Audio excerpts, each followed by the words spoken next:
Adam Zagajevski. Sat klavira. Imam 8 godina. Sat glazbe kod susjeda, gospode J. Prvi put sam u njihovom stanu, koji miriše drugčije od našeg.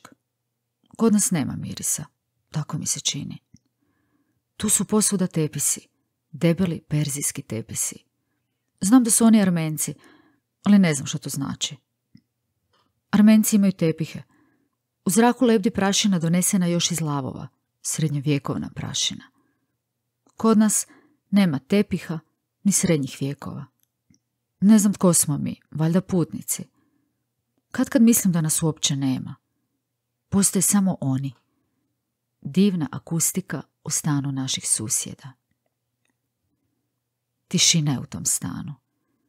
U sobi stoji klavir kao lijena pokorena zvijer, a u njemu, u samom njegovom središtu, počiva crna kugla muzike.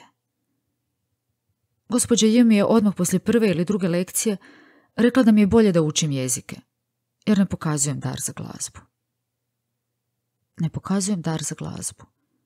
Bolje bi mi bilo da učim jezike. Glazba će uvijek biti negdje drugdje, nedostižna, uvijek u tuđem stanu. Crna kugla bit će skrivena negdje drugdje, ali možda će biti drugi susreti, druga otkrića. Vraćao sam se kući, pognute glave, pomalo tužan, pomalo zadovoljan. Kući u kojoj nije bilo mirisa Perzije, bile su amaterske slike, akvareli i mislio sam s gorčinom, s ugodom, da mi je ostao samo jezik, samo riječi, slike, samo svijet.